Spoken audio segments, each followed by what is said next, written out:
Koranga kuo tau e rei mo i to kuaa. He oku tatau pe i he katea o lotu mo e hama i he ako hokainga. Koe au koatu e praate koe ni, ke whai halea o whakapopongai ai tapaaki mei he ako, pe au kōrea ke a paula pāramilala la tanku, ke ne whakahoko atu ai rea ko ia. Paula pāramilala la tanku, ka tāki o whakahoko ai rea whikauaki mo i tapaaki o ia ko. Poupou ki he whānau, ia poupou poki he aho mamuta. Kore te reu, whakamana watu. Whatapako ki e whaponga hama. Tama piris kalawa. Tama kotopotoa. Whatapako ki halotu. Whatapako ki hau eiki Muhammad Aburi. Kolo whakahama, whakamole. O mea whai mamari, ke whai whangawa. O kau tu ui e, hauani mo loto maulala. Tuku ke huwhanga, he huwhanga sisi kalaisi. Ka whai whangawa, mo tala mo fua, ke whatongia koe koe ke te au. Mo ngere atonga pehe, tu asino, ka koe ke whenau. Ko hui koe, whatongia koe, ka whenga, rea kōpō, ki hea kō. Koe aho fia fia, koe aho whawhita, koe aho tue, koe aho rahi. Pina ia ngā whewhe, ke utoke whatongiani. Kono whakaanga, whawhita i te ki o tua, koe aha whakao o whai. Whai hono lo tua. Tēne, whinangala. Ki tau kaua tātuanga, he aha koe. Koe taha ua no, ne ri tau lai ai wakai kōsperi ni o te motua ngauwha. Ki mu ai, nā loto hi tēne atonga. Loto ki he ika, loto ki he laa, loto ki he akau. Whakawheta e ki he iki, ne kai kai ngālo koe piri o te. Pia nea whea, ai wakau tau nisina re, kere marama i o ngā more re. Ne tāri e ata mo kainga, me he whola osi. Ne hifo ai kau papaani. O nam sio, ke anga o konua, ke nai pau ke whaihaki i ako. Ke mauha mahama, ke mauha mahino. Ka lawa ka toku whai mai fua, hono malama i e kōsperi. Te kua pau ke tangata ke tū. Ka kohi koe ako koia, nai fu mahui na au kutoia. Mau he kakai e ti mama. Pia malanga e kōsperi, pia tui e kakai. Kono kāna. Koe maho i ngā rea o, ta ke hea lawa hataha ke vei ua. Hono fu maho i ngā. I otu mōmu aha tai nei koe, nā mau tau ngā tā upe. Nā mau whākau tā i pe awa mo fia fia. Nā mau mau pe no ngā. Whakapukwa e malanga e maa me otu ngā. O kia e ahi ako koto. E na e whiwhiri e tō taha o tō me o tō mua. Koe hae maa koe. Ia o kia kuonga. Ne me e ngoi ruka he e loko ia. Pere tau ke whai ki whola matonga. Pamai mori atu. Ne koe loa ka maha. E nai te tāri he aha ko mohu e whā. Ko pau ke whai maa ai. Noho na mai me whae, kolo whakaanga. Ka whanau e whanau hoki tonga aiki. Koe kumi hapoto, koe kumi aino. Koe hi koe whanau. Fia fia e osa e siwi.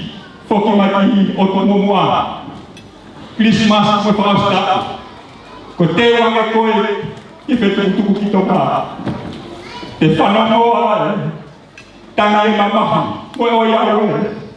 Alua si ka tama, te mauroko o tupe.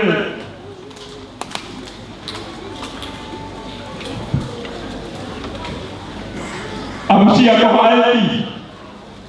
Alpe ta masisi ako ka poki mai ka matu. Ko ka ko ba mama. Ko potu ta. Ko pa ke fa ta. Ko pa ke fa ta la. He manatu. Ki api. Kale o me ke te. Ko ya ka fa ke no. Ko ya ka fa ke poto. Ko pau ke ipu fisinawa. Ko pau ke fai he mama. Ke ai hao ke whonua tu pōgo hoi. Whai a te whononga i tonga. Whatongai e ho kai ngā kalopanga. O wai a malama. Me i Australia, ka koe kontinenti. Toi whakawhawhanga ako. Ka o ke kai te reo o masta mo toke tā. Ne pau ke te tukola mai.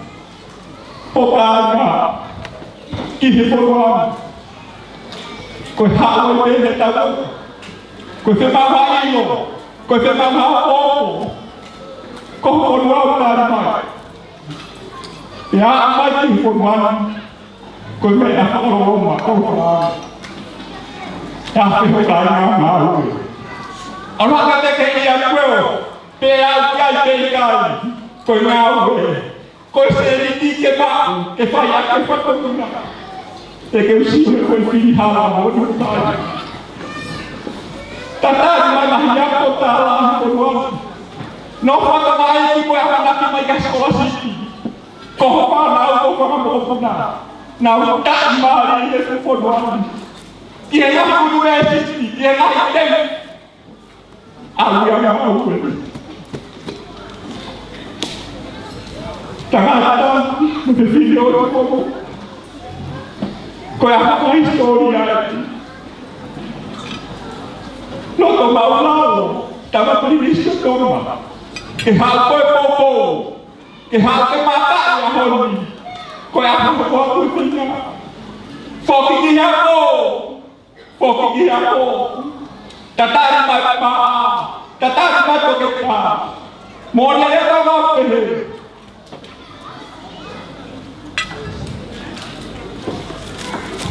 Tak ingau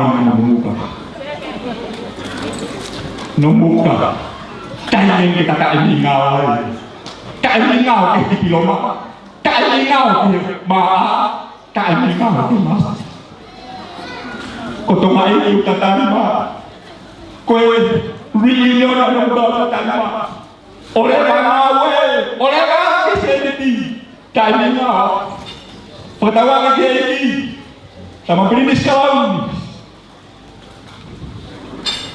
kalau ho nombor kate ko tak ni ngah ki hana hiya ko o ko ba ina le mana tu apa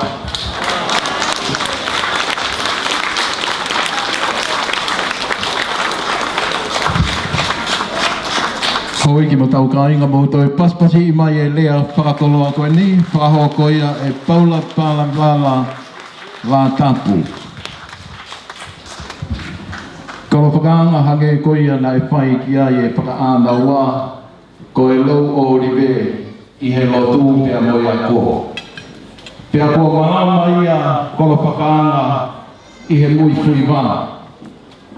Ke whanau i mai ai hakau pareseni ko nau kapa nahi siasi lalahi o e tama pirilisi i tonga.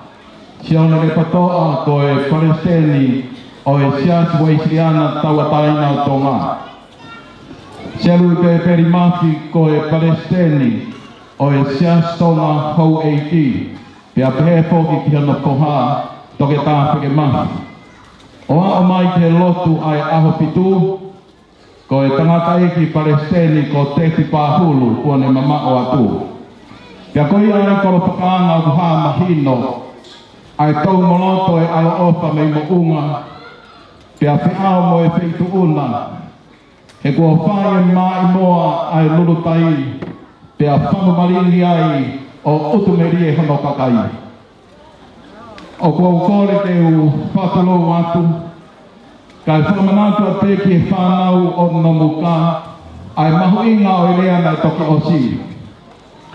Seo ke mou ilo ia mai, ai whainga taa o e wholau mei tahi, ko e whainga ki he poto whakaata mai. Whanau, a mutia ka mou tolu o ku mou heka i he le lue, mou heka i he ngahi pasi, pe awe ki mou tolu e ho mou mātua i he ngahi kā. Ko ki mou tolu na e lere mei tahi, na e ahaua aho tolu, ai tawhore mo e whakahua o e ngahi pata, pe mau toki tu ota ki tonga tanga. Ko e tue noa o e mo'ui, na e matahoa. Matahoa ko e pusi mo'omo, pea matahoa ko e masiva o e whanonga mei tahi. Ka koe lau kauanga ia koro whakaanga ho kakai. He au kei tūtai alofa si boka. Pea o ku whakawhotolā ia i e kāinga nomo kā. Mō pas mai, e rea mea tau whakawhotolā.